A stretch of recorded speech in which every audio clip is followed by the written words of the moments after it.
Halo para siswa Sang Buddha, kali ini kita akan belajar bersama mengenai Buddha Parinibbana dengan materi perabuan jenazah Buddha. Setelah melihat dan mendengar video ini, para siswa diharapkan dapat mendeskripsikan dan menjelaskan peristiwa yang terjadi pada saat perabuan jenazah Sang Buddha. Yuk, kita mulai belajar bersama. Setelah Buddha mencapai Mahaparinibbana, malam harinya Biku Anuruddha dan Biku Ananda berbincang mengenai Dharma. Kemudian Biku Anuruddha berkata kepada Biku Ananda, "Ananda, sekarang pergilah ke Kusinara dan umumkan kepada suku Mala bahwa Bagawa telah wafat dan berbuatlah apa yang mereka anggap baik." Biku Ananda menemui mereka dan menyampaikan pesan Biku Anuruddha dan berkata, "Para wasita, Bagawa telah wafat. Berbuatlah apa yang Anda anggap baik." Ketika mereka mendengar pengumuman Biku Ananda, warga suku Mala dengan anak-anak mereka, para menantu, serta istri mereka, semuanya merasa sangat sedih, menderita, dan berduka cita. Kemudian, warga suku Mala dari Kusinara memerintahkan orang-orang mereka untuk mengumpulkan semua wangi-wangian, bunga, dan segala alat musik dari Kusinara ke hutan Sala. Mereka membuat tenda kain untuk berkemah. Mereka melewati hari itu sambil terus melakukan upacara penghormatan terhadap jenazah Bagawa. Lalu mereka berpikir, hari ini sudah terlalu siang dan memperabukan jenazah Bagawa. Kita akan lakukan besok saja.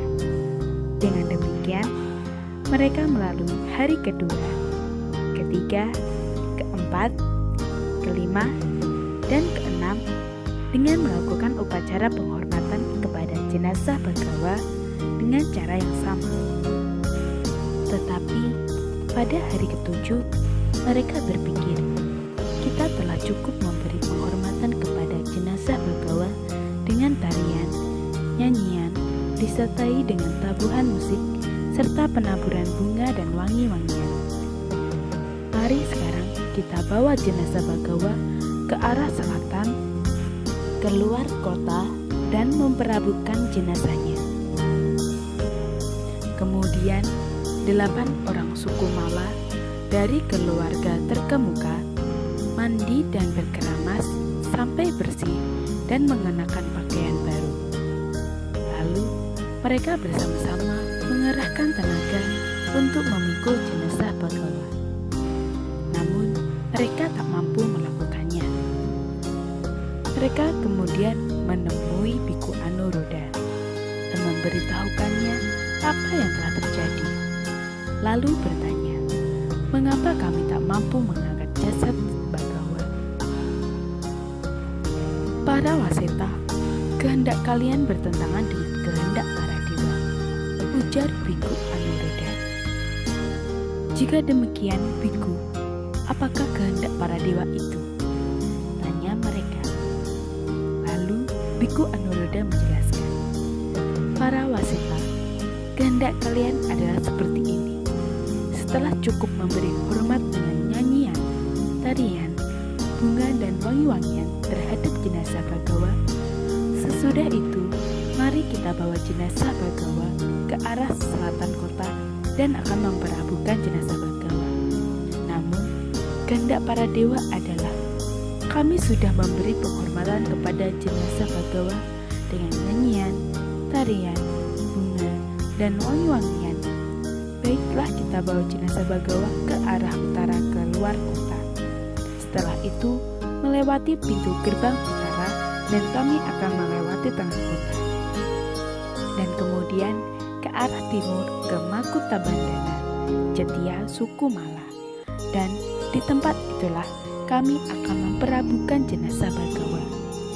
Kemudian mereka berkata, "Biku, mari kita ikuti kehendak para dewa." Pada waktu itu, Kusinara sampai ke pelosok-pelosok ditumbuni dengan bunga mandarawa hingga setinggi lutut, sampai menutupi timbunan sampah dan kotoran.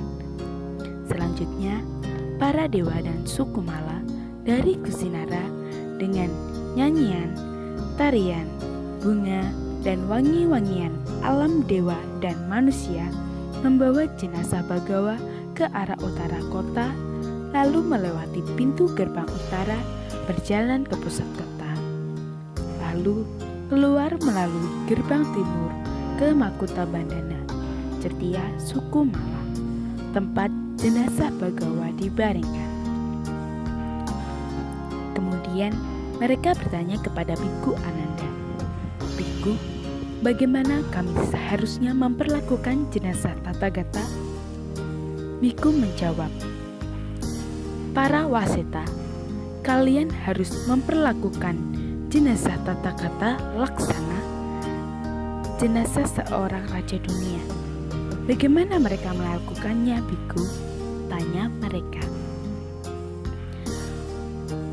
"Para waseta, jenazah seorang raja dunia mula-mula dibalut dengan kain linen baru, kemudian dilapis dengan kain wol katun, dan balutan ini diteruskan sampai terdapat 500 lapisan kain linen dan 500 lapis kain wol katun.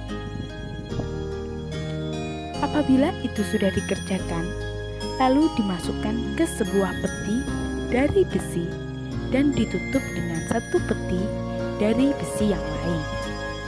Lalu harus dibangun satu tempat perabuan yang terdiri dari atas berbagai jenis kayu wangi, dan selanjutnya jenazah raja dunia diperabukan. Beginilah cara mereka memperlakukan jenazah seorang raja dunia. Hal yang serupa juga harus dilakukan terhadap jenazah Tathagata.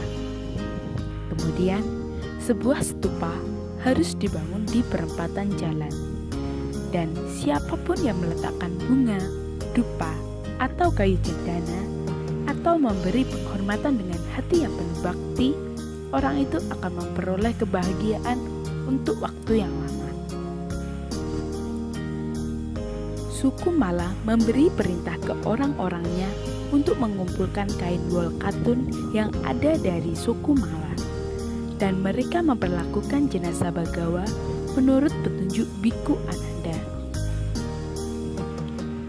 Ketika jenazah Buddha disiapkan untuk diperabukan, 4 orang dari suku Mala menyalakan api untuk perabuan jenazah Buddha. Apa yang terjadi kemudian sungguh ajaib. Berkali-kali mereka mencoba, tetapi tidak berhasil menyalakan api. Api tidak menyala karena para dewa menghendaki agar api tidak dinyalakan terlebih dahulu karena menunggu kedatangan rombongan yang mulia